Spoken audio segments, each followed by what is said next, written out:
Y hoy quiero presentar un tercer personaje. Y vamos a hacer comparaciones de vez en cuando entre estos tres personajes. Hoy lo vemos en su diálogo y su encuentro con un hombre paralítico que está en el capítulo 5 de Juan. Y es interesante que estos tres encuentros, Nicodemo, samaritana, paralítico de Betesda, están en capítulos subsecuentes, 3, 4 y 5 del Evangelio según San Juan. Y vamos a ver que hay un tema en común en los tres. Y que esto está en el corazón mismo de una presentación evangelística. Está en el centro mismo de una relación real con el Evangelio como está constituido.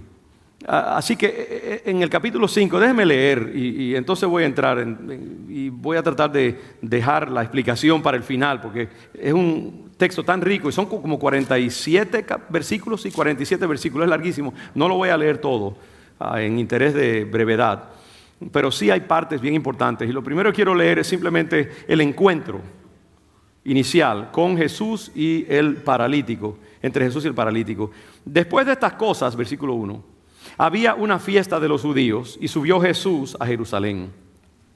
Habla como si fuera en presente. Y hay en Jerusalén, cerca de la puerta de las ovejas, un estanque llamado en hebreo Betesda, el cual tiene 5 pórticos, es decir, 5 puntos de entrada.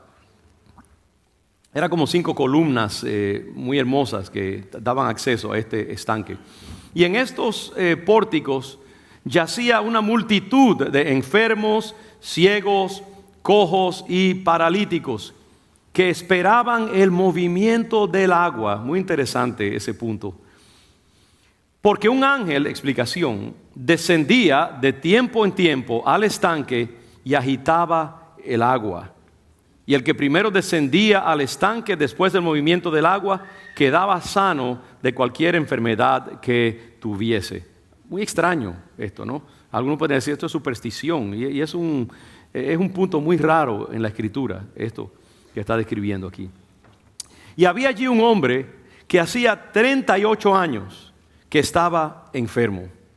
Cuando Jesús lo vio acostado y supo que llevaba ya mucho tiempo así, le dijo, ¿quieres ser sano?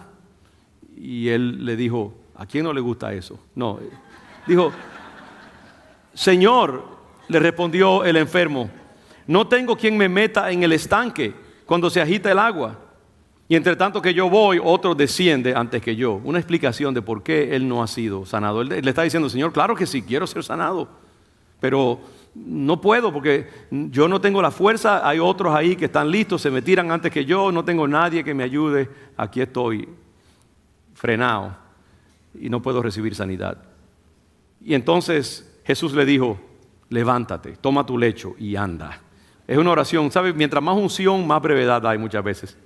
Nosotros, oh Jehová, Dios Todopoderoso, envía tu poder sobre este pobre hombre y sana. No, levántate, toma tu lecho y anda. El poder de Cristo, ¿no?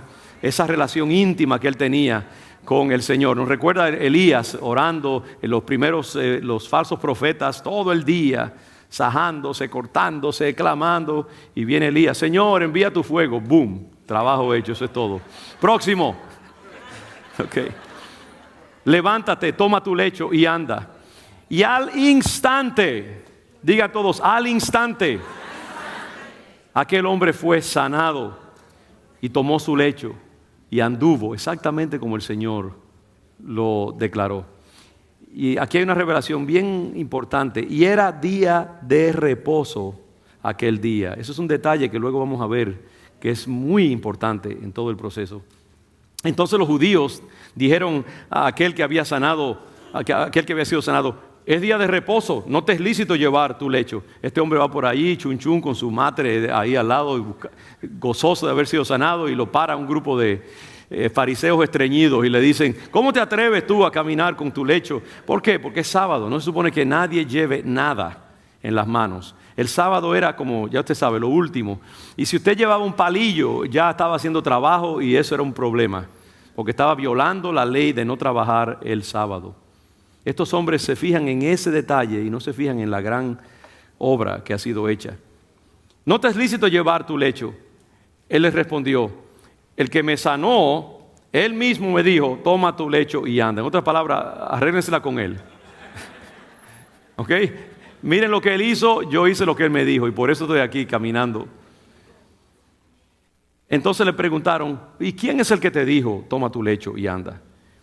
Y el que había sido sanado no sabía quién fuese, porque Jesús se había apartado de la gente que estaba en aquel lugar. Porque hay una revelación gradual, progresiva en este caso. El Señor deja las cosas así. Vamos a ver esto, este detalle del Señor siempre yendo en revelaciones incrementales de mayor grado según va pasando el tiempo. Jesús se había apartado de la gente que estaba en aquel lugar. Después le halló Jesús en el templo. ¿Qué hacía este hombre en el templo? Probablemente había ido a dar gracias, ¿verdad que sí? Si Dios ha hecho algo en su vida, mire, no sea demasiado espiritual. Oh, Dios está en todas las partes, yo puedo adorarlo desde aquí, de mi casa. No, vaya al templo, adore al Señor, dele gracias a Dios. Hay gente que son tan espirituales que no sirven para nada, ¿sabe? Hay que ir a la casa de Dios, hay que buscar. Eso es gratis, se lo doy de ñapa allí, no le voy a cobrar por esa enseñanza. Después le halló Jesús en el templo, donde se recibe revelación, y le dijo, mira, has sido sanado, no peques más para que no te venga alguna cosa peor. ¡Auch! El que no, yo digo, a mí me encanta ver al Jesús confrontativo, porque a veces simplificamos a Jesús demasiado.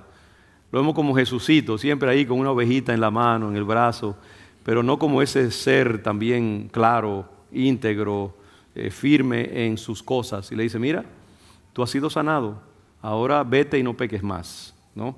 Para que no te venga algo peor. Recuerde eso. Y yo voy a explicar un poquito más acerca de eso. El hombre se fue y dio aviso a los judíos que Jesús era el que le había sanado. No es que estaba delatando a Jesús, no pareció que era mal agradecido. No, él dio testimonio de Jesús. Él dijo, ya encontré al que me hizo el favor. Él no está contando con la malicia de estos hombres religiosos, que son farisaicos, porque eso es lo que son, fariseos, de ahí viene la palabra farisaico. Él cree que al él decirle quién fue, ellos van a ir y adorar y reconocer la grandeza de este hombre, no. Y por esta causa los judíos perseguían a Jesús y procuraban matarle, porque hacía estas cosas en el día de reposo. Su Dios es el sábado. Su Dios es la letra, no las obras de Dios. Qué triste cuando usted pone el carro enfrente del caballo, la carreta enfrente del caballo. Jesús siempre quiso rescatar el espíritu.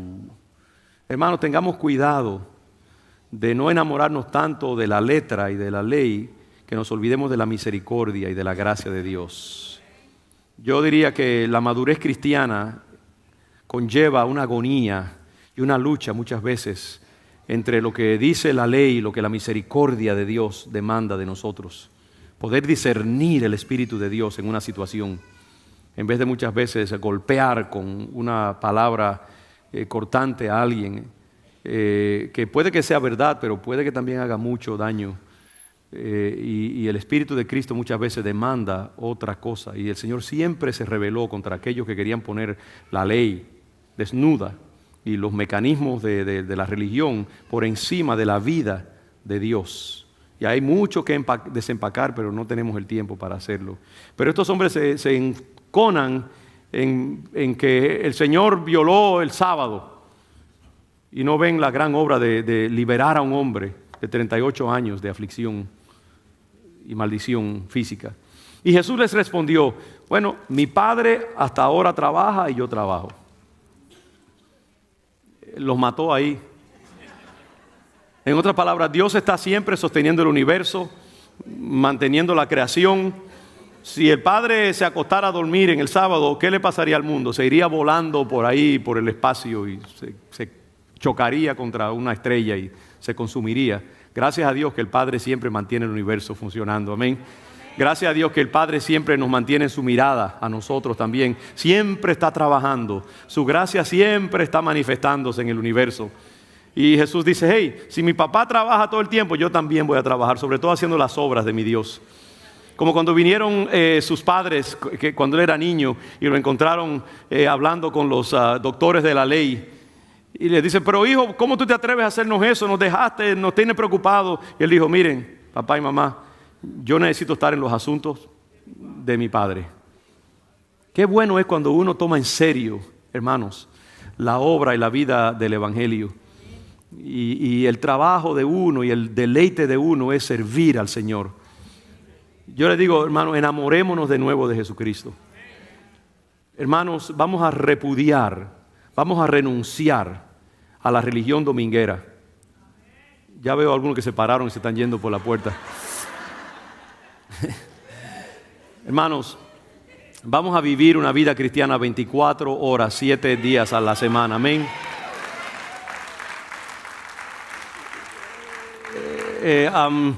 Cuando los discípulos encuentran a Jesús hablando con la mujer samaritana, ¿recuerdan? Y él les dice, ¿tienes hambre? Y le dice, miren, yo tengo una comida de la cual ustedes no conocen. Mi comida es que yo haga el trabajo, la obra de mi Padre.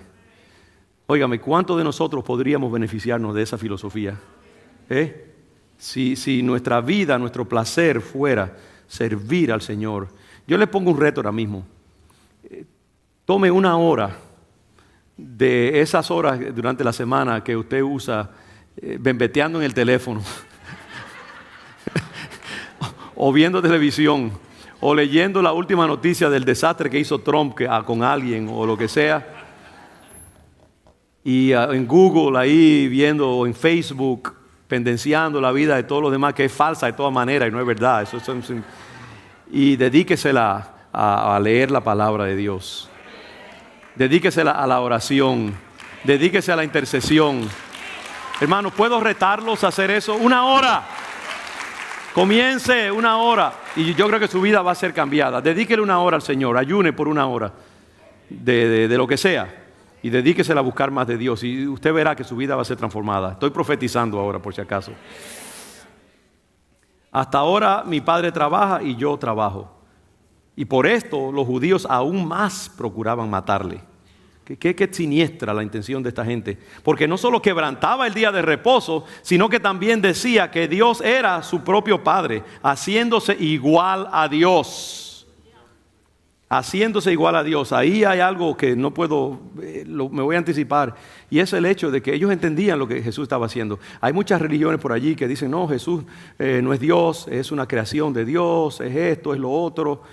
Jesús decía sin ambigüedades, yo soy Dios. En varias ocasiones dice, antes que Abraham fuese, yo soy, dijo. Y se sabe que en el griego original y en el hebreo, ¿cómo se identificó Dios cuando Moisés le dijo, cuál es tu nombre? Yo soy el que soy. Y los judíos entendieron cuando él dijo, antes que Abraham fuese, yo soy, y le quisieron apedrear, porque él se hacía Dios. Jesús es Dios. Si usted quiere tener una relación con Dios, relaciones con Jesús. Ahí está todo. Él es la imagen del Dios invisible, dice. Imagen queriendo decir no una pintura, no, imagen, icon, quiere decir es la fotocopia, es la reproducción misma de Dios. En el griego original, icon. Es decir, Jesús era la reproducción perfecta de Dios. Y por eso es que es tan importante uno relacionarse con Jesús. Y por eso es que en estas 3 presentaciones que hemos visto, Nicodemo, Samaritana, hombre paralítico, en estos 3 textos vemos algo, y es que Jesús llama atención hacia su propia persona como la base de toda salvación y de toda relación con el Padre.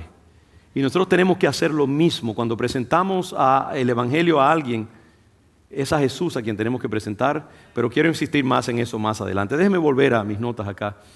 Este es el tercero de los 3 grandes y reveladores encuentros entre Jesús y 3 individuos que estamos tratando. Y hay muchos elementos en común que tienen estos 3 encuentros. En los 3 vemos una exaltación de Jesús como el punto culminante del diálogo y de la narración. Mi hermana, pueden sentarlas acá si quieren. Miren, aquí mismo adelante para que no haya mucho. Aquí está bien, como quieran, ¿no? En estos, donde quieran. En esos tres encuentros, no se distraigan, miren hacia acá. Vemos una exaltación de Jesús como el punto culminante de la narración. Y vemos casi como un crescendo, es como un crecimiento, es un ascenso de revelación que vemos. Hay un desarrollo lento en las tres conversaciones y en los tres momentos que culminan en una presentación clara y abierta de Jesús como el elemento esencial para la salvación y la vida eterna. El Señor comienza a acelerar poco a poco y comienza, por ejemplo, la samaritana, dame agua de beber, si tú supieras quién es que te pide agua, etcétera, hasta que finalmente dice, yo soy el que habla contigo, el Mesías, ¿no? En cada caso Jesús, en esos tres casos, se nos presenta como superior a cualquier otro sistema religioso, ya sea de los samaritanos, en el caso de la mujer samaritana, o del judaísmo, en el caso de Nicodemo. Él es superior y Él tiene que ser enfocado y recibido. En lugar de un sistema religioso, como en el caso de Nicodemo o de la mujer samaritana, vemos la presentación de una persona como el fundamento de la salvación. No le venda a la gente cristianismo. Eso puede sonar escandaloso. No le venda a la gente una iglesia. No le venda a la gente un pastor o un líder, porque lo van a decepcionar. Véndale a Jesucristo. O mejor dicho, regáleselo, presénteselo, levántelo delante de ellos para que lo enfoquen. Porque el cristianismo es una persona, es una relación dinámica, continua, sostenida con la persona de Jesucristo como el fundamento de la salvación. Si hay algo que yo he aprendido reestudiando estos pasajes, es el poder mágico de cuando usted le presenta a Jesús a una persona. Eso quiebra resistencias, hermanos, o los confronta de manera que tienen que o rechazar o aceptar, pero los confronta. Jesús tiene un poder como para abrir y quebrar cosas. Los demonios huyen ante el nombre y la persona de Jesús. Preséntele a Jesús, haga que lo mire 2 o 3 segundos allí y que lo vean como Él es, porque Jesús tiene un poder increíble para desatar cosas en el individuo. Y vemos aquí 3 etapas de la narrativa del paralítico. Hay 3 momentos. El primero es los versículos que hemos leído, del 1 al 18, donde el Señor se relaciona con este hombre y lo trabaja, lo sana, etc. Y después, comenzando con el versículo 19, como hasta el versículo 29 más o menos, vemos un diálogo entre Jesús y los fariseos. Ellos lo acusan, Él responde, Él declara quién Él es, etc. Y después como que en el resto del pasaje, en el versículo 30 hasta el final 47, es como que Jesús se despega de ellos y simplemente continúa en un monólogo, hablando de quién Él es, cuál es su relación con el Padre, cómo el Padre lo sostiene, lo soporta, lo instruye, cómo hay una intimidad absoluta, indisoluble entre Jesús y el Padre, de manera que Él solo hace lo que ve al Padre hacer, lo que el Padre le dirige que haga, y el Padre ama al Hijo, el Padre soporta y sostiene y respalda al Hijo, y Jesús entra en una predicación abierta, como que dejó atrás a todo el mundo y está hablando para los siglos delante de nosotros acerca de su persona. Es un pasaje maravilloso que nos revela mucho acerca de la naturaleza misma de la persona de Jesús. Y lo que vemos en toda esa presentación del capítulo 5 es que en lugar de un sistema religioso, una iglesia, una institución religiosa, que es algo, hermanos, que con todo respeto a la iglesia católica, si hay alguien aquí católico, entienda que no estoy discrepando con todo respeto como uno discrepa con un igual.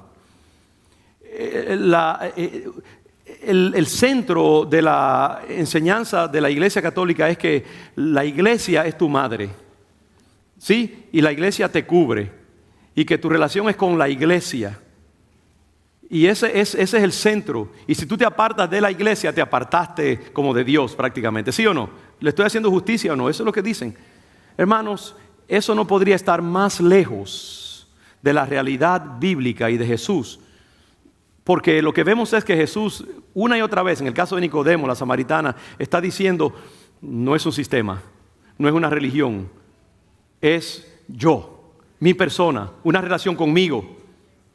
Y usted no se da cuenta de lo difícil que es para mucha gente que ha vivido bajo la influencia de la iglesia, francamente, y eso le pasa también a los evangélicos religiosos, no se crea. A veces hay gente que es más bautista que evangélica y cristiana, ¿sabes? Son más, yo soy bautista, soy metodista, soy esto, lo otro, y de ahí no se salen por nada. Están marcados. Soy pentecostal. Aunque a veces detestan las cosas que ven, no pueden salirse porque están marcados como una res, con la impresión de la denominación. Denominación nos salva, iglesia nos salva, León de Judá nos salva, Cristo salva. Nunca se apegue a ninguna religión, ni evangélico ni nada. Es una relación con Jesucristo. Eso es claro, y eso es lo que vemos en todas estas. Examine esos 3 pasajes, 3, 4 y 5, Juan, y usted verá a Jesús siempre presentándose: yo soy. Relaciónense conmigo. Iglesia ciertamente no salva en ninguna manera. Y entonces vemos esta presentación de Jesucristo como lo que importa. Nicodemo es un hombre religioso, bien comportado, va a la iglesia todos los días, es diácono, es ujier, yo creo que es pastor inclusive, un sacerdote. Pero no, Nicodemo, si tú no naces de nuevo, no te vistas que no vas. Tienes que nacer de nuevo, y yo soy el instrumento para tú nacer de nuevo. Entonces vemos esta paulatina presentación de Jesús, donde al principio Jesús simplemente sana a este hombre y no le dice quién es. Después hay un segundo diálogo donde él comienza a hablarle un poco más, y después una tercera parte en la narrativa donde él se revela. Se hace así: yo soy Clark Kent, pero también soy Superman, y hay una S bien grande allí de Super Jesús, ¿no? Entonces vemos esto, ¿no? En la primera parte vemos esta. Es interesante, en la primera parte de esta narración, lo que sucede es como que codificado dentro de la narrativa hay una presentación de Jesús como superior al Antiguo Testamento. Y esto es algo que merece que lo examinemos un poquito más. Veamos esta situación. Dice que hay un ángel que viene de vez en cuando, mueve las aguas, y el que se tira por primera vez cuando las aguas se mueven es sanado. El que salta primero se cura, ¿no? Yo no sé, para mí me es extraño. Hay pasajes en la Escritura que son bien extraños y uno como que quisiera mejor que ni estuvieran allí. Pero yo creo lo que dice la Biblia. Aquí no hay que se nos diga: no, esto era una tradición de los judíos, era un rumor, era un dicho de que si se hacía. No, dice que era lo que pasaba. Y hay lugares misteriosos en el mundo. Mire, Lourdes, y aquí yo sé que voy a perder a algunos de ustedes. Lourdes es un lugar en la religión católica que durante casi un siglo, yo creo que un siglo, ha sido un lugar de mucha sanidad. Es un lugar donde genuinamente, es más, yo diría la iglesia católica es más escrupulosa. Así como digo una cosa, digo la otra. La iglesia católica es más escrupulosa en certificar un milagro que los evangélicos. Los evangélicos, no, que fulanito se sanó y ese pastor ha resucitado 57 muertos. Yo digo, mira, si hubiera resucitado a uno, yo creo que sería ya una cuestión para el New York Times. Hoy en día todo el mundo está resucitando muertos, todo el mundo está, y el mundo sigue igualito. Pero eso es aparte, eso son manías mías, ¿no? Ahora, la Iglesia Católica, para certificar un milagro, tiene que pasarse por un sedazo increíblemente fino, y casi hacer imposible cualquier otra explicación. Y en Lourdes, que es un groto, una gruta, mejor dicho, y donde hay agua, hay algo asociado a veces con el agua, con los estanques en la Biblia, y estos lugares de agua, el mar de Galilea y otras cosas. Es raro, es misterioso. Y yo no sé, le he complicado la mente quizás innecesariamente a ustedes, pero sí hay algo acerca del agua que es muy misterioso. Y a veces se dan milagros, como los árboles también, en toda la humanidad. Los lugares, hay lugares que son imantados, están llenos de misterio. Y este era uno de esos casos. Este estanque era un lugar que sí parecería superstición, pero venía un ángel misteriosamente y por un tiempo se da este tipo de situación. Y sabe que yo diría que, perdonen esto, pero se parece un poquito hoy en día en el mundo cristiano. Es así, como que, porque lo que vemos aquí es que hay una manera imperfecta de manifestar la gloria de Dios en los antiguos sistemas, y hay otra manera muy eficiente cuando el Espíritu de Dios está presente, como el caso de Jesucristo.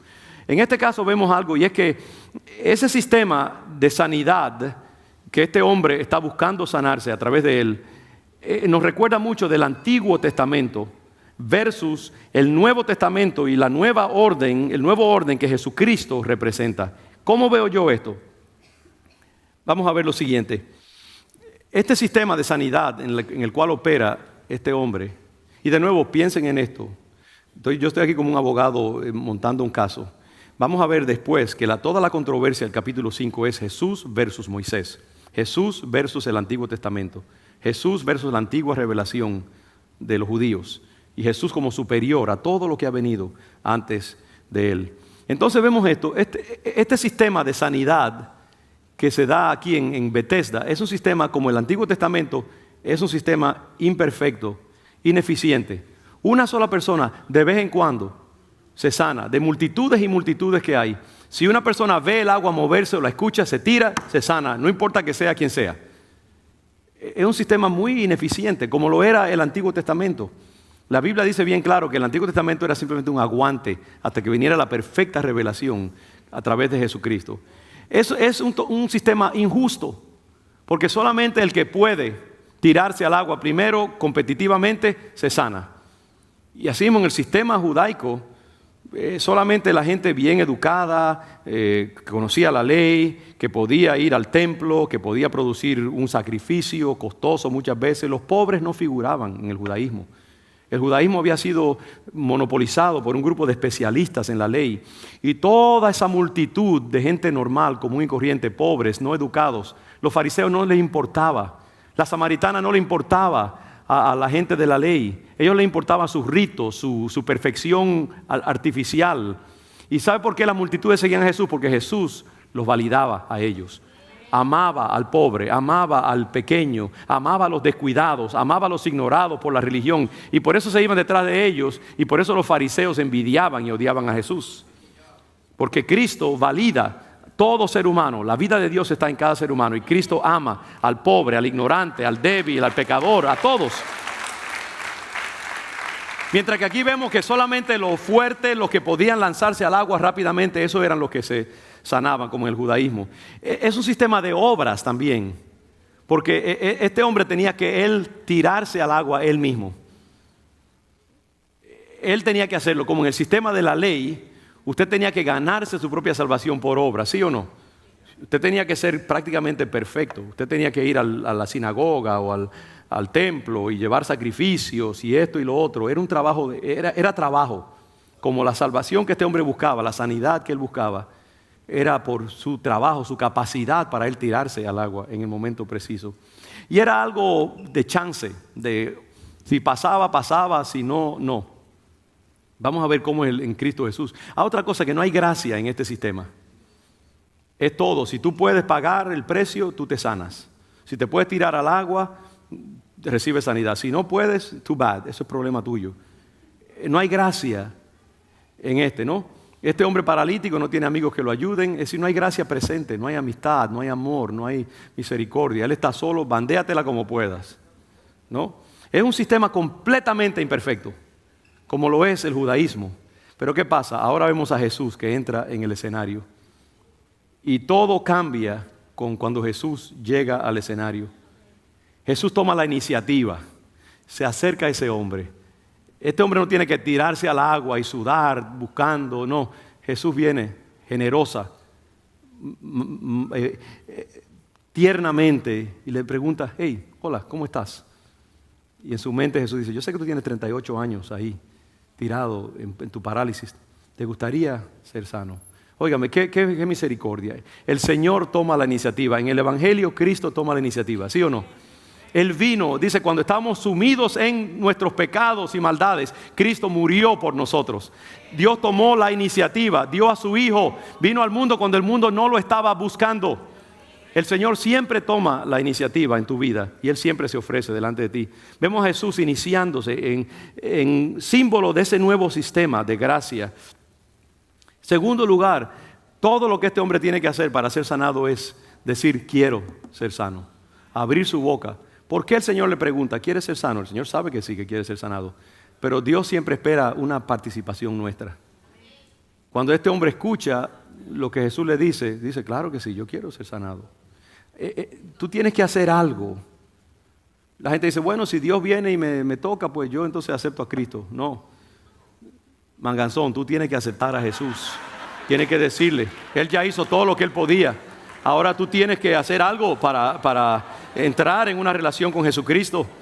Es tan importante que el hombre participe hasta cierto punto. La salvación es gratis, pero tú tienes que firmar abajo en el cheque, poner tu nombre allí.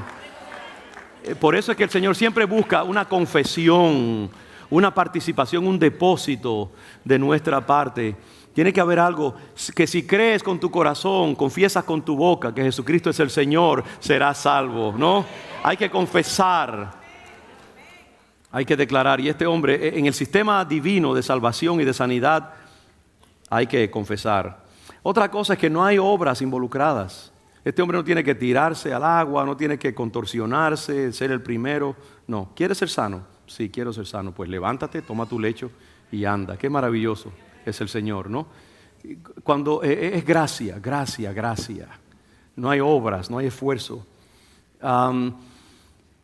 Y otra cosa es que en vez de ángeles, que para mí en un sentido es como símbolo del Antiguo Testamento. Los ángeles se mueven mucho en el Antiguo Testamento, aunque también se mueven en el Nuevo.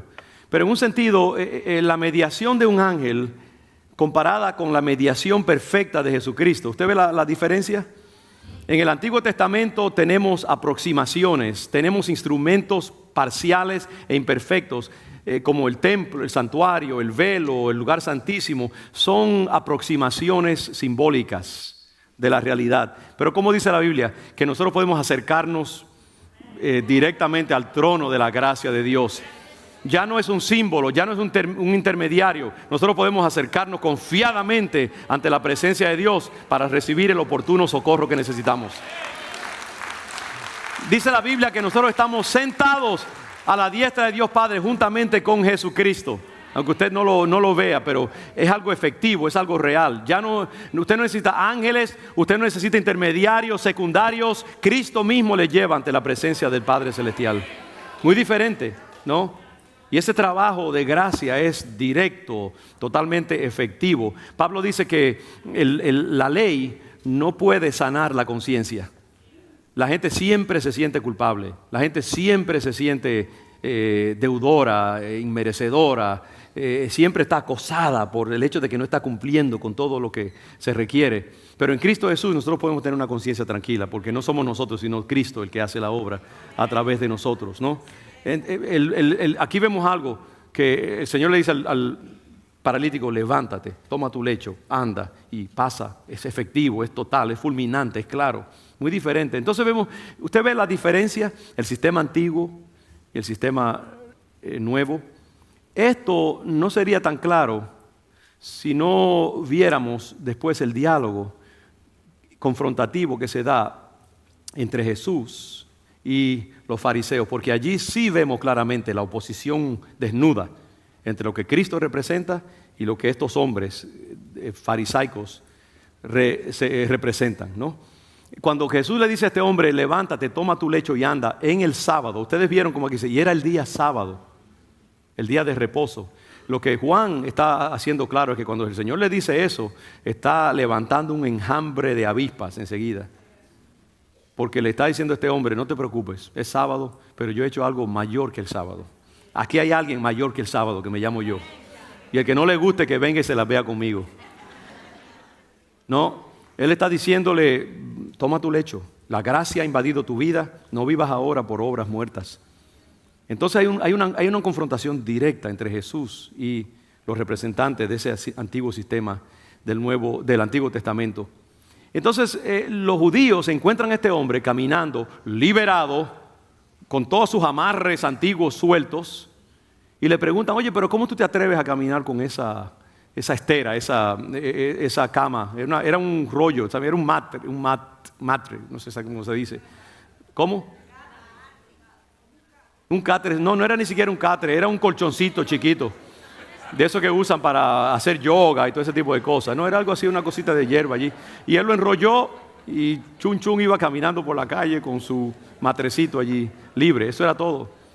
Los judíos lo ven y le preguntan, ¿cómo tú te atreves?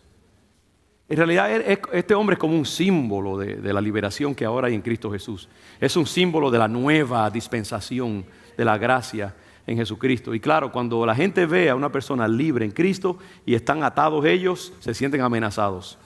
Mucha gente dice, oye, ¿cómo tú dices tanto en la iglesia, metido todo el tiempo en la iglesia? No pueden entender, están atados al antiguo sistema. No se deje intimidar, tráigalos a beber agua, dígale, yo tengo un agua que tú no sabes, ven y bebe de ella también, tú verás por qué. Y los judíos le preguntan, es interesante lo que dicen. Dice,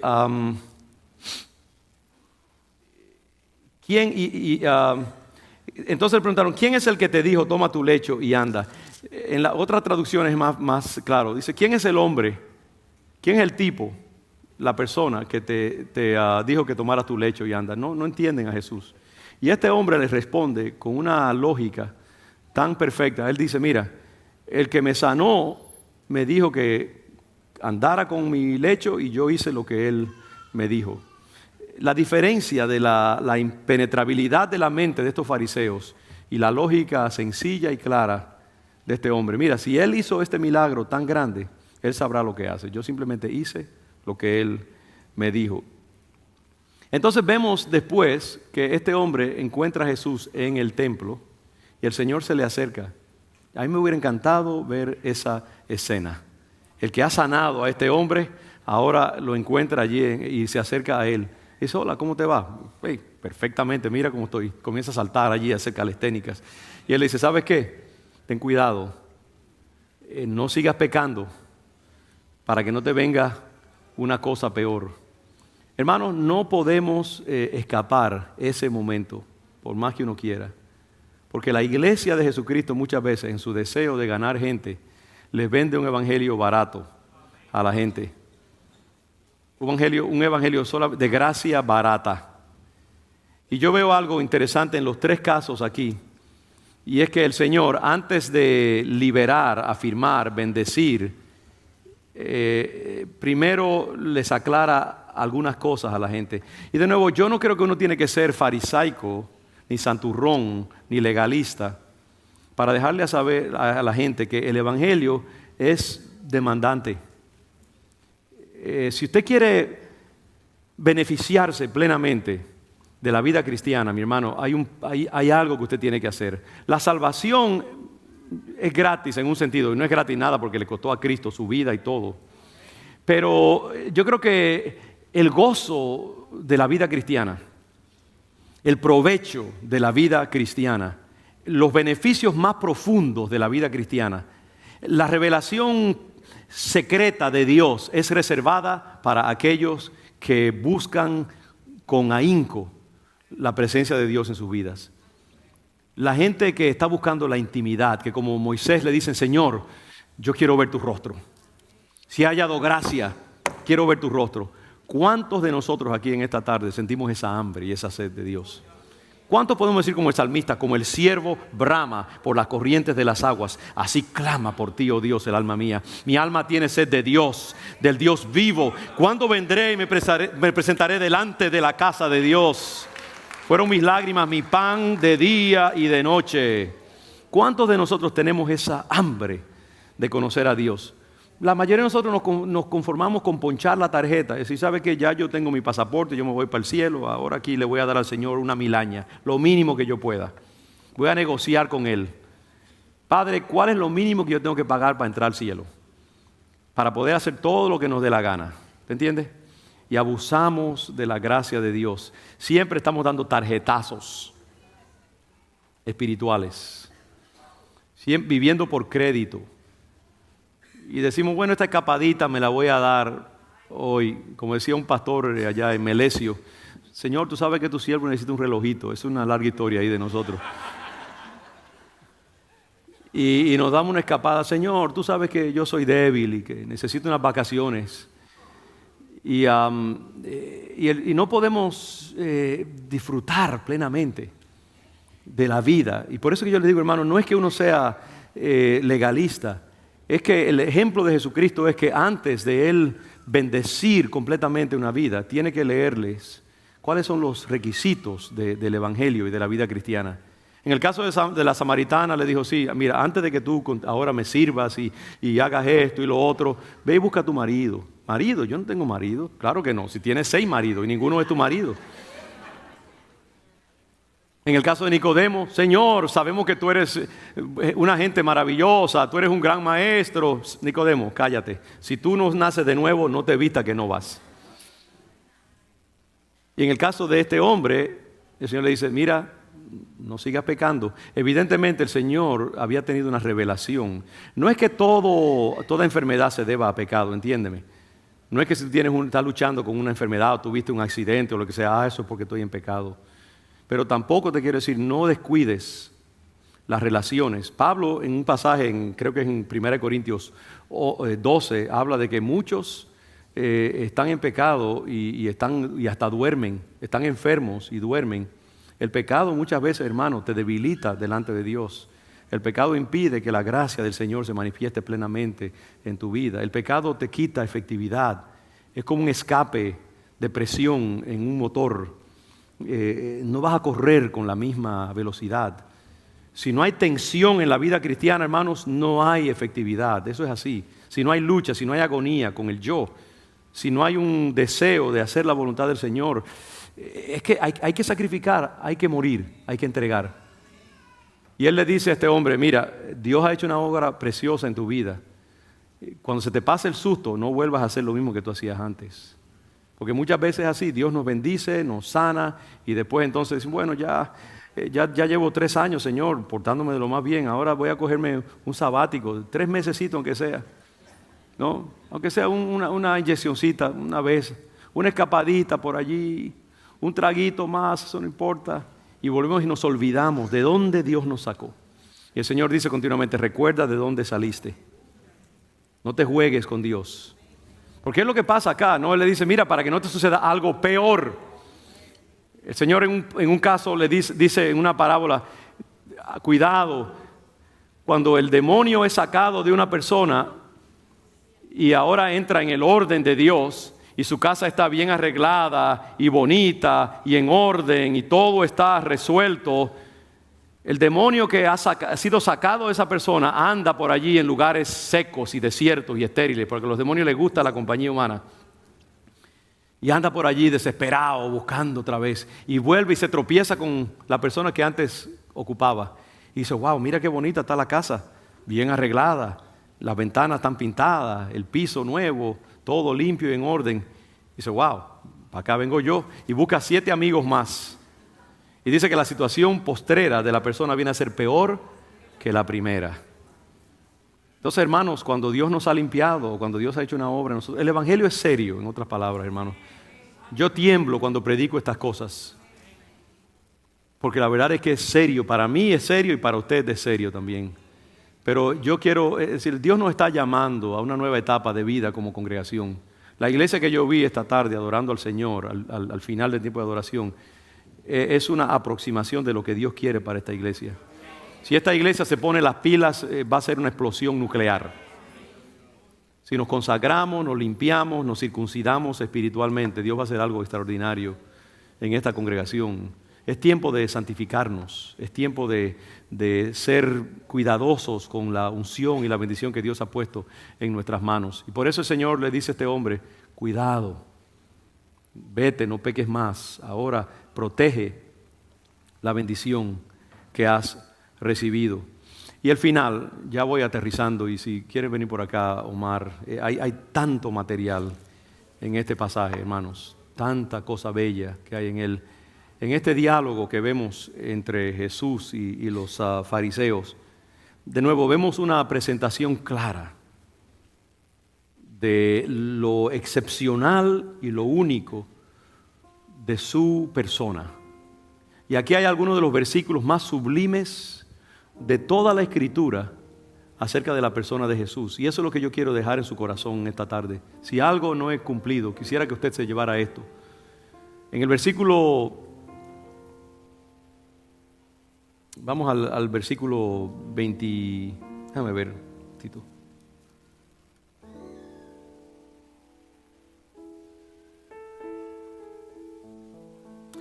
Vamos al versículo 20. Dice, porque el Padre ama al Hijo y le muestra todas las cosas que Él hace, y mayores obras que estas le mostrará, de modo que vosotros os maravilléis. Él está hablando a los fariseos. Dice, porque como el Padre levanta a los muertos y les da vida, así también el Hijo a los que quiere da vida. Usted ve aquí a Jesús ahora llamando atención escuetamente, desnudamente hacia su persona. Aquí Él se quitó los guantes, se quitó el traje de Clark Kent y está parado ante ellos con su traje de superhombre. Y le dice, de la misma manera que el Padre levanta a los muertos, no había un reclamo más radical y más atrevido que lo que el Señor está diciendo aquí. Porque para los judíos, ellos podían creer cualquier cosa, pero que un hombre tuviera no solamente la capacidad de dar vida, porque en el Antiguo Testamento hay casos de, por ejemplo, Elías resucitó. Pero lo que Cristo está diciendo es que yo tengo la discreción de dar vida a quien a mí me da la gana. Yo no tengo ni que pedirle al Padre, porque ya yo estoy unido tanto al Padre, que yo puedo resucitar a quien yo quiero. Es más, yo voy a resucitar millones y billones de personas a través de los siglos. Yo soy la vida. No dice él eso, yo soy el camino, la verdad y la vida. Él no dice yo doy vida, no, él dice yo soy vida, yo soy la vida. Como el Padre levanta a los muertos y les da vida, también el Hijo, a los que Él quiere, subraye, a los que quiere, Él da vida. Porque el Padre a nadie juzga, sino que todo el juicio dio al Hijo, para que todos honren al Hijo como honran al Padre. En el versículo 24 es lo que yo estaba buscando. En realidad eso es muy precioso, pero mire, dice, de cierto os digo. Cuando el Señor dice de cierto, ponga atención, póngase en atención. El que oye mi palabra y cree al que me envió, tiene vida eterna y no vendrá a condenación, mas ha pasado de muerte a vida.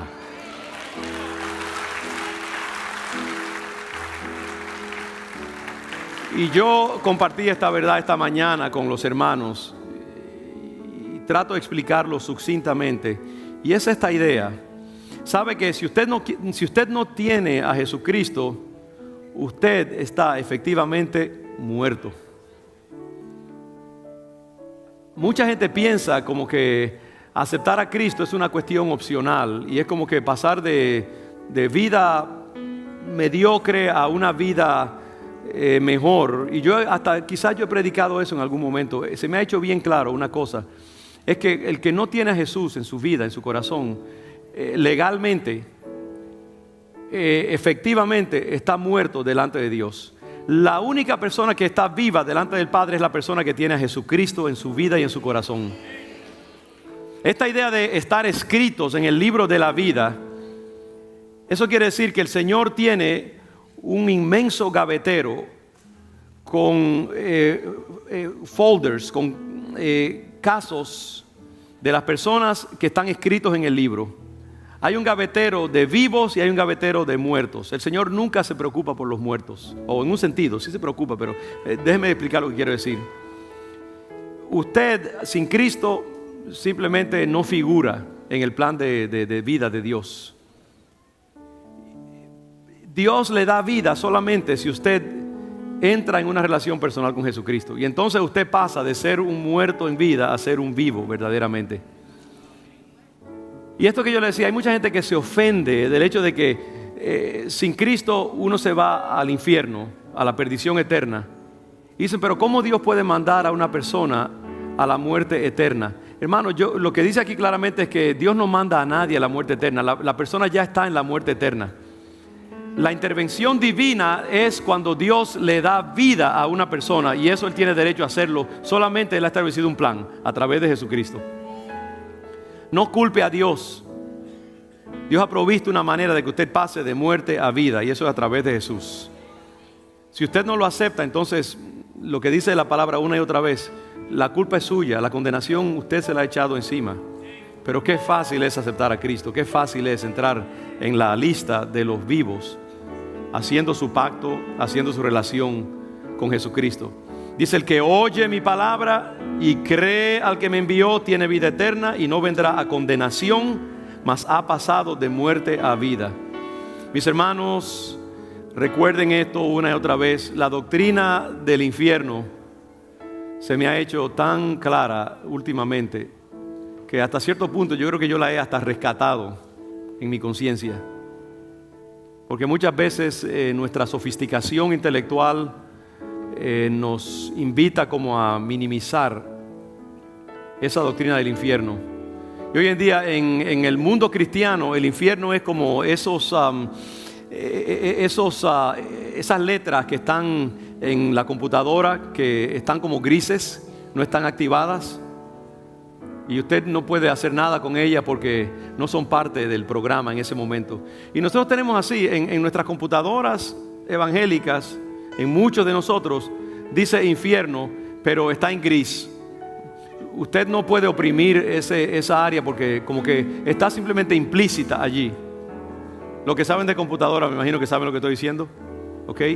Lo reconocemos, lo aceptamos, decimos sí, existe, pero no está activo en nuestros corazones. Y yo creo que cuando nosotros entendemos claramente que si una persona no está en Cristo, se va a una perdición eterna, a una vida sin Dios, sin esperanza, porque ese es su estado natural, porque se requiere una intervención de Cristo activada por medio de un decir yo quiero a Jesús.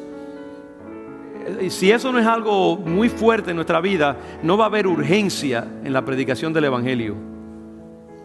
Nosotros vamos a decir, bueno, sí, mira, mi vecino, fulanita, mi hermana, mi mamá, mi tío, bueno, sí, están, yo no ni siquiera sabemos cómo decirlo, pero no hay. Ahora, si usted sabe que al presentarles a Cristo, usted los está rescatando de la muerte eterna, yo creo que eso le añade una dimensión muy diferente a nuestro evangelismo. Recuerde que cuando usted está predicando el Evangelio, usted está salvando a gente de la perdición eterna. Y eso es lo que nosotros tenemos que estar haciendo hoy en día. El cristianismo, como yo decía el domingo pasado, moderno, en el siglo XXI, nosotros hemos adoptado un método que no es el método de Jesucristo. Le presentamos a la gente cristianismo, como decía hace un rato. Le presentamos una institución, un estilo de vida. Ven, entra en el Evangelio y Dios te va a dar una vida mejor, te va a dar un matrimonio bueno, te va a bendecir tus finanzas, te va a dar salud, te va a sacar de tus adicciones. Le presentamos a la gente una cantidad de beneficios y tratamos de enamorarlo de esos beneficios para que entre en el Evangelio. Y esos beneficios existen, pero es una manera ilegítima de presentarles el Evangelio. Porque yo veo que en estos tres casos, Cristo no les presentó en ningún momento los beneficios. Les dijo, acéptenme a mí, con todo lo que yo conllevo. Enamórese de mí, relaciónese conmigo, y entonces usted puede entrar en lo que es el Evangelio. ¿Usted entiende? No le presente a la gente los beneficios. Porque muchas veces, mire, si tú entras al Evangelio, quizás al principio lo que te vengan son ataques. Mientras Dios ordena tu casa, si pueden bajar un poquitito el piano, por favor, porque esto es importante, ya estoy aterrizando aquí. Antes de que Dios ordene tu vida, puede que primero tenga que haber un poco de desorden. ¿Sabe que Dios antes de ordenar a veces desordena? A veces hay desorden antes de orden. A veces hay que confrontar, Dios tiene que examinar las cosas. Es como cuando se va a hacer una renovación de una casa. Antes de renovar la casa, tiene que haber escombros. Usted ha ido a una casa donde ha habido, primero se va a hacer un trabajo completo. Lo primero que hacen es que entran polvo, suciedad. Háblenme a mí de dos renovaciones totales allí. Tizne, polvo, escombro por donde quiera. Entonces viene la renovación. Y muchos de nosotros, muchas veces, antes de que Dios haga esa obra de perfeccionamiento en nuestra vida, vamos a tener que pasar. El diablo se va a rebelar contra ti. La mujer va a decir, óyeme, yo prefiero al otro, antes de que tú te has convertido en un fanático, todos los días metido en la iglesia, ¿no? Tus amigos, ya tú no eres tan divertido como antes, no te quieres tomar un trago, no quieres ir a mujerear, no quieres ir a la discoteca. El jefe te va a pedir que hagas cosas indebidas como hacías antes, tú vas a decir, mira, yo ahora no puedo. Te van a dejar tus amigos quizás, va a haber cambio, va a haber... Es así, muchas veces tiene que haber una confrontación de poder entre el diablo que tenía tu vida y el Dios que quiere limpiarla. Pero te aseguro una cosa, si tú estás dispuesto a pasar por ese proceso, vas a entrar en una gran bendición, vas a entrar en una gran cosecha para tu vida. No vengas a Cristo por los panes y los peces, en otras palabras. Ven a Cristo porque hay salvación y vida eterna. Y después que Él te dé la vida eterna, entonces vendrán las otras bendiciones. Pero la vida cristiana es una vida agónica, es una vida de luchas, pero también es una vida de grandes bendiciones. Yo no la cambiaría por nada de este mundo, ¿sabe? Hermano, vivir la vida como un animal, porque eso es lo que es una persona sin Cristo. Vida animal, vida biológica, vida terrenal, arrastrándote dentro del tiempo y el espacio por un mundo, levantando polvo que se queda aquí en la creación, porque la energía ni es creada ni es destruida, dicen los físicos. El hombre que vive sin Dios, sin eternidad, es un ser voto, es un ser mudo. El polvo que levanta se queda aquí en la tierra y muere, y murió un animal, sin dejar nada, un rastro, excepto que va a la condenación eterna. El hombre, la mujer que vive en Cristo, tiene oportunidad de bendecir a otros. Vive para la eternidad, vive asociado con un reino eterno, maneja principios sublimes de verdad. Dios lo eleva de ser un pescador que huele a pescado a ser un pescador de hombres y de mujeres. Pasan de ser meros seres humanos a ser maestros, madres espirituales, consejeros, adoradores, predicadores, evangelistas. ¡Qué maravilloso! Hay lucha, pero también hay bendición. Hay gloria. Y eso es lo que nosotros queremos. Si tenemos la vida eterna, lo demás es una ñapa, es añadidura simplemente. Mis hermanos, vivamos para Cristo. No te enamores de la iglesia, enamórate de Cristo. Amén. Ese es el tema de este sermón. Lo voy a escribir antes que se me olvide porque va a ser el título de este sermón. Bajemos nuestras cabezas. Y yo les invito a recibir esta enseñanza ahora en sus corazones. Y si usted no ha hecho su pacto todavía con el Hijo de Dios, yo le invito en esta tarde a correr por su vida, pelear por su vida y entregar su vida a Jesús e invitar al Hijo de Dios a tomar control. ¿Le gustaría a usted pasar de muerte a vida? Tan fácil como oír la voz del Hijo de Dios y decirle, Señor, entra a mi vida.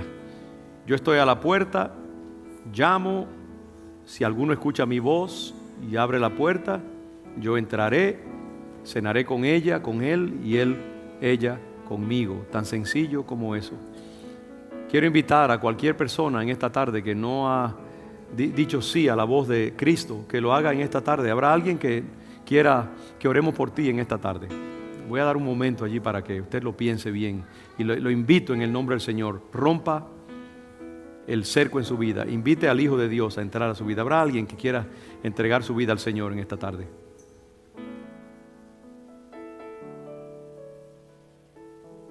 ¿Te gustaría que Cristo hiciera un cambio, una transformación de tu naturaleza? Amén. Dios les bendiga, mis hermanas. Gloria a Dios.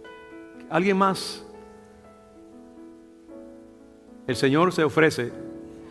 Ahí está Él con el paralítico. Imagínate ahora mismo que tú estás en el estanque de Betesda. No estás aquí en León de Judá. 2000 años atrás. Estás en Jerusalén. El templo está cerca, con lo que ofrece el templo y la vida antigua. Y Jesús se acerca a ti ahora mismo. Visualiza eso. Tú eres el paralítico, la paralítica. Jesús se acerca a ti. Y ahora mismo Él te está diciendo, ¿te gustaría ser sana? ¿Te gustaría ser salva? La misma palabra, sano, salvo, es la misma palabra en el griego original. ¿Te gustaría ser salvo? ¿Te gustaría tener un seguro eterno? ¿Te gustaría caminar tu vida sabiendo que si tú te mueres y tienes a Cristo en tu corazón, tu destino eterno está aclarado? ¿Te gustaría hacer eso? ¿O quieres tú irte paralítico otra vez a tu casa? Si Cristo te dice, ¿te gustaría ser salvo? Tú le vas a decir, quiero pensarlo. Ahora mismo no me siento, no tengo ganas, no estoy seguro. Tengo que arreglar unas cosas, tengo que hablar con mi esposo, tengo que arreglar algunas cosas que no están bien con Dios. Yo creo que si yo fuera el paralítico, yo le diría, Señor, claro que sí. ¿Habrá alguien más? Varias hermanas levantaron su mano. Pueden pasar por acá ustedes. Les puedo invitar, atrévase. Esto no es asunto de espectáculo. Ni siquiera tienen que aplaudir. Gloria a Dios por eso, pero no es necesario que aplaudan. Esto es algo entre esas personas, este joven que está aquí, por ejemplo, esta hermana querida, y Dios. Ahora mismo ustedes no existen prácticamente. En un sentido sí, pero quiero que ustedes sepan que ustedes están solas con Cristo y ustedes. No hay más nadie aquí ahora mismo. Nosotros como que desaparecemos. Y puede que haya otras personas que quieran entregar su vida a Jesús. Y como el paralítico, hoy el Señor quiere darle vida. Pase por acá. No pierda esta oportunidad. Entregue su vida al Señor. ¿Habrá alguien más? Esto no es juego. Esto es una lucha a vida o muerte. O eres salvo o no eres salvo. O estás vivo o no estás viva. Eso es todo. No hay más nada aquí. Venga, habrá otros que quieran aceptar al Señor.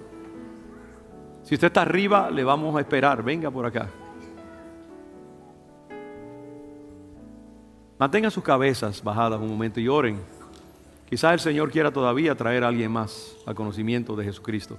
Quizás haya todavía un paralítico, entre comillas, que quiera experimentar el poder vivificador de Dios. ¿Necesitas tú a Cristo? Yo te invito. Rompe esa lucha y libérate y corre por tu vida. Levántate, toma tu lecho, anda y sal de aquí habiendo resuelto el más importante tema que un ser humano pueda resolver: mi relación con Dios, ¿cómo está? Mi destino eterno, ¿cómo está? Es la cosa más importante que un ser humano puede hacer. Hay personas que pagan $300, $400 al año por un seguro de vida que se queda aquí. Ni ellos lo van a poder disfrutar, porque si usted cobra su seguro de vida es porque no lo puede gozar. Y le dan más importancia a eso que el seguro de eternidad que necesitan, que solamente es posible con Cristo. Y quiero decirle a mis hermanos, es algo bien importante, ustedes que están aquí aceptando a Jesús, escuche esto un momento. Escuche esto un momento. Cristo les llama a una relación a largo plazo con Él. No dejen su relación con Cristo aquí solamente. Ahora mismo cuando yo estoy diciendo esto, soñé hace años este momento en que yo decía esto precisamente. No dejen su relación aquí y entonces como que regresen a la normalidad. Yo quiero invitarles ahora a iniciar un caminar con Jesús todos los días de su vida, a involucrarse de lleno. Nosotros, una de las cosas que Dios nos está diciendo es que necesitamos tomar a los nuevos creyentes, las personas que aceptan a Jesús, e introducirlos a un estudio breve de las verdades principales que ustedes necesitan para ser cristianos y cristianas prósperas y bendecidas y maduros. ¿Sabe que cuando un niño nace, lo más importante es ese momento de nacimiento? Si a un niño se le maneja mal y se le maltrata cuando nace, si hay trauma, eso marca a ese niño por el resto de su vida. Y el resto de su vida, ese niño que nació mal, va a estar cojeando en su salud emocional y física, porque no tuvo un nacimiento normal. Y muchas veces nosotros no les permitimos un nacimiento normal a la gente y no les decimos, si tú quieres seguir ahora saludable, tienes que nacer bien. Y eso quiere decir que tú necesitas tener algunas verdades fundamentales. Tienes que seguir, tienes que crecer, tienes que estudiar la Biblia. Y yo les quiero retar, hay un material que estamos usando ahora muy bueno de enseñanza que involucraría quizás 4 horas de tu vida, que tú le dieras al Señor para estudiar cosas básicas. Si estamos dispuestos, yo estoy comprometido, hemos hablado acerca de eso, de entrenar mucha gente en la congregación que pueda dar esas 4 lecciones de cómo tú puedes ser un cristiano saludable y normal. Y yo les animaría a ustedes, en realidad, si usted está en serio queriendo resolver el asunto más serio que una persona puede resolver, que es la eternidad, quiero retarles a que inviertan 4 horas de su vida y vamos a asegurarnos de proveerle los materiales y el lugar y la ocasión y todo, para que ustedes tengan un nacimiento normal. Queremos hablarle acerca de quién es Jesús, queremos hablarle de la vida de oración y de lectura de la palabra, de cómo entregar más y más de usted mismo al Señor, cosas bien básicas. Y yo creo que si ustedes quieren verdaderamente tomar esto en serio, wow, un entrenamiento básico tan importante. Yo sé que ustedes, esas jóvenes que están allí tan especiales, los hermanos que están acá, yo quiero invitarles a hacer esto, ¿ok? Así que le vamos a pedir sus nombres, no para cobrarles nada, ni para pedirles nada, sino para servirles, ¿ok? Y por favor, les suplico que tomen en serio su cristianismo, amén. Déjenme orar con ustedes ahora, bajen su cabeza, ahí en su corazón diga: Señor Jesucristo, te recibo. He escuchado tu voz y respondo: sí, quiero ser salva, quiero ser salvo. Y reconozco que tú eres el Hijo de Dios y que tú eres el que perdonas mis pecados y me das vida eterna y me relacionas con el Creador, mi Padre. Y yo te acepto en mi vida y te invito a tomar control de mi vida. Gracias por morir por mí en la cruz y perdonar mis pecados. Te recibo y te reconozco. Te confieso como mi Salvador. Perdona mis pecados y límpiame y hazme una nueva criatura. Gracias. Amén, amén. Hermanos, ustedes han pasado de muerte a vida. Han tenido un nuevo nacimiento. Les bendigo y por favor, comprométanse. Nosotros nos comprometemos con ustedes. Tomen en serio su vida cristiana. Les bendecimos en el nombre del Señor. Gloria a Dios. Amén, amén.